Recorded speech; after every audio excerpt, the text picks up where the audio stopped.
Learn English through Stories Q3 PDF. Adapted and modified by Kulwant Singh Sandhu. Contents: The Adventures of Tom Sawyer. Chapter 3. Chapter 3. Tom presented himself before Aunt Polly, who was sitting by an open window in a pleasant rearward apartment, which was bedroom, breakfast room, dining room, and library combined.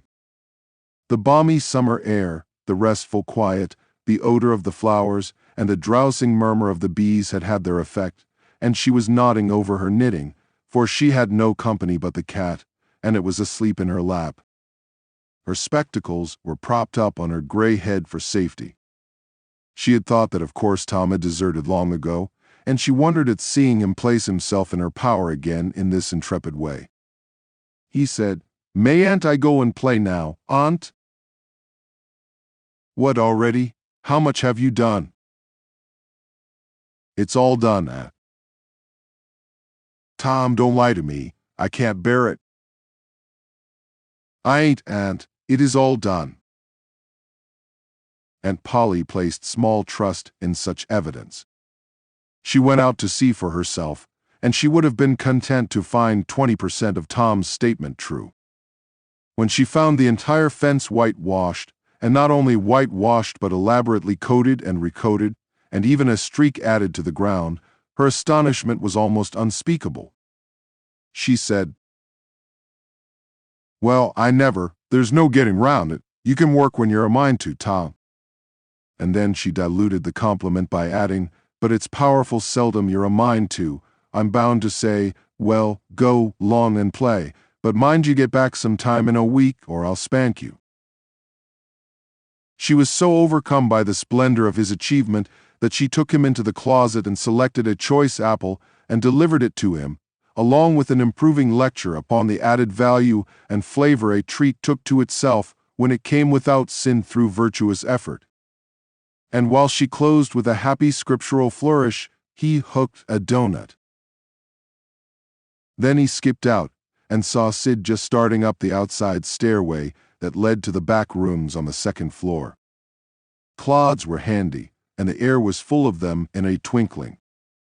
They raged around Sid like a hailstorm, and before Aunt Polly could collect her surprised faculties and sally to the rescue, 6 or 7 clods had taken personal effect, and Tom was over the fence and gone. There was a gate, but as a general thing he was too crowded for time to make use of it. His soul was at peace, now that he had settled with Sid for calling attention to his black thread and getting him into trouble. Tom skirted the block and came round into a muddy alley that led by the back of his aunt's cow stable. He presently got safely beyond the reach of capture and punishment, and hastened toward the public square of the village, where 2 military companies of boys had met for conflict, according to previous appointment. Tom was general of one of these armies, Joe Harper, a bosom friend, general of the other. These 2 great commanders did not condescend to fight in person, that being better suited to the still smaller fry, but sat together on an eminence and conducted the field operations by orders delivered through aides de camp. Tom's army won a great victory after a long and hard-fought battle.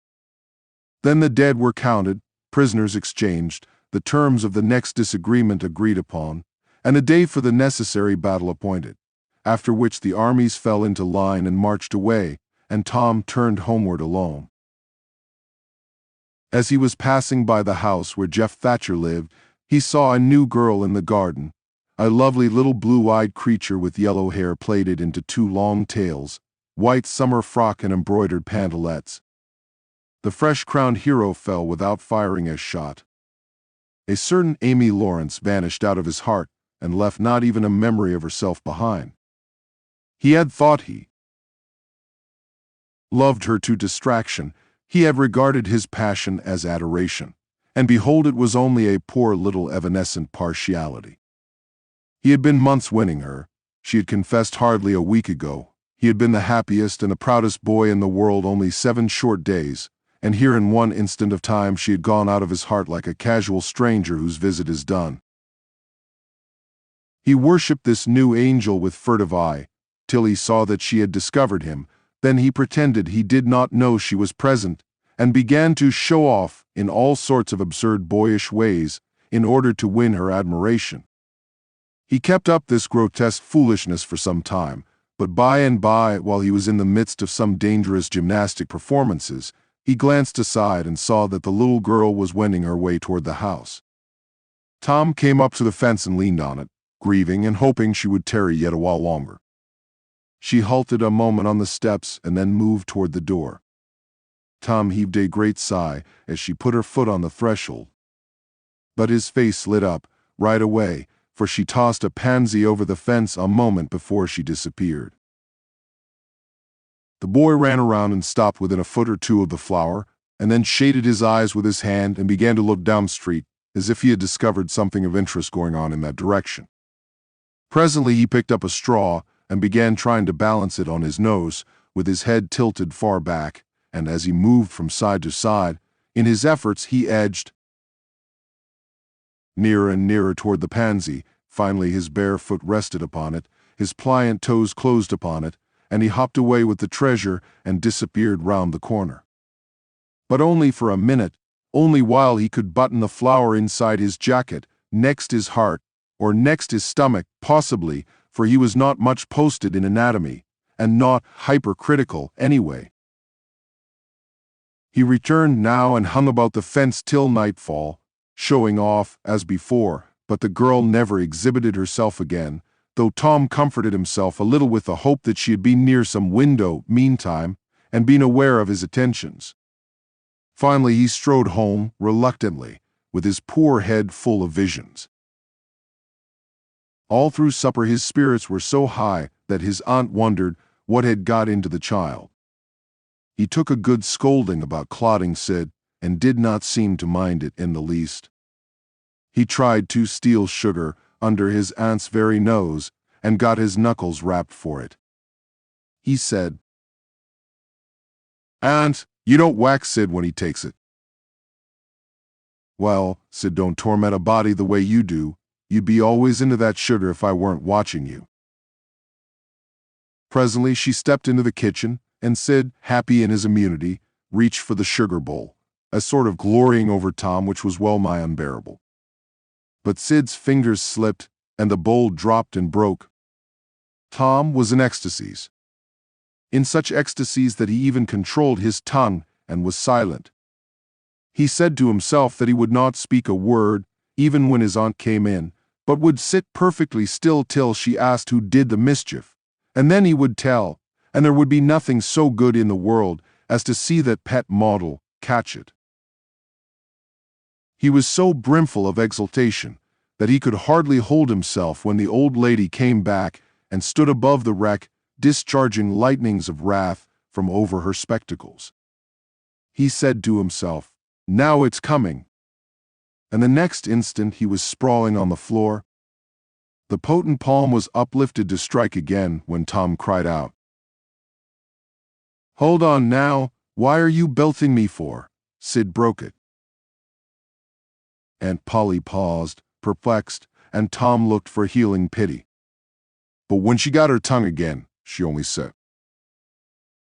Well, you didn't get a lick amiss, I reckon. You been into some other audacious mischief when I wasn't around, like enough." Then her conscience reproached her, and she yearned to say something kind and loving, but she judged that this would be construed into a confession that she had been in the wrong, and discipline forbade that. So she kept silence and went about her affairs with a troubled heart. Tom sulked in a corner and exalted his woes. He knew that in her heart his aunt was on her knees to him, and he was morosely gratified by the consciousness of it. He would hang out no signals, he would take notice of none. He knew that a yearning glance fell upon him, now and then, through a film of tears, but he refused recognition of it. He pictured himself lying sick unto death, and his aunt bending over him beseeching one little forgiving word, but he would turn his face to the wall, and die with that word unsaid. Ah, How would she feel then? And he pictured himself brought home from the river, dead, with his curls all wet, and his sore heart at rest. How she would throw herself upon him, and how her tears would fall like rain, and her lips pray God to give her back her boy, and she would never, never abuse him any more. But he would lie there cold and white, and make no sign, a poor little sufferer whose griefs were at an end. He so worked upon his feelings with the pathos of these dreams that he had to keep swallowing.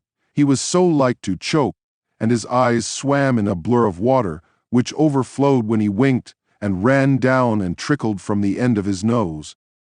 And such a luxury to him was this petting of his sorrows, that he could not bear to have any worldly cheeriness or any grating delight intrude upon it. It was too sacred for such contact, and so, presently, when his cousin Mary danced in, all alive with the joy of seeing home again, after an age-long visit of 1 week to the country, he got up and moved in clouds and darkness out at one door as she brought sun and sunshine in at the other. He wandered far from the accustomed haunts of boys, and sought desolate places that were in harmony with his spirit. A log raft in the river invited him, and he seated himself on its outer edge and contemplated the dreary vastness of the stream, wishing, the while, that he could only be drowned, all at once and unconsciously, without undergoing the uncomfortable routine devised by nature. Then he thought of his flower. He got it out, rumpled and wilted, and it mightily increased his dismal felicity. He wondered if she would pity him if she knew. Would she cry, and wish that she had a right to put her arms around his neck and comfort him? Or would she turn coldly away like all the hollow world? This picture brought such an agony of pleasurable suffering that he worked it over and over again in his mind and set it up in new and varied lights, till he wore it threadbare. At last he rose up sighing and departed in the darkness. About 9:30 or 10 o'clock he came along the deserted street to where the adored unknown lived. He paused a moment, no sound fell upon his listening ear. A candle was casting a dull glow upon the curtain of a second-story window. Was the sacred presence there? He climbed the fence, threaded his stealthy way through the plants, till he stood under that window. He looked up at it long, and with emotion, then he laid him down on the ground under it, disposing himself upon his back, with his hands clasped upon his breast and holding his poor wilted flower. And thus he would die, out in the cold world, with no shelter over his homeless head, no friendly hand to wipe the death damps from his brow, no loving face to bend pityingly over him when the great agony came. And thus she would see him, when she looked out upon the glad morning, and oh, would she drop one little tear upon his poor, lifeless form, would she heave one little sigh to see a bright young life so rudely blighted, so untimely cut down. The window went up, a maid-servant's discordant voice profaned the holy calm, and a deluge of water drenched the prone martyr's remains. The strangling hero sprang up with a relieving snort. There was a whiz as of a missile in the air, mingled with the murmur of a curse, a sound as of shivering glass followed, and a small vague form went over the fence and shot away in the gloom. Not long after, as Tom, all undressed for bed, was surveying his drenched garments by the light of a tallow dip, Sid woke up, but if he had any dim idea of making any references to illusions, he thought better of it and held his peace, for there was danger in Tom's eye. Tom turned in, without the added vexation of prayers, and Sid made mental note of the omission.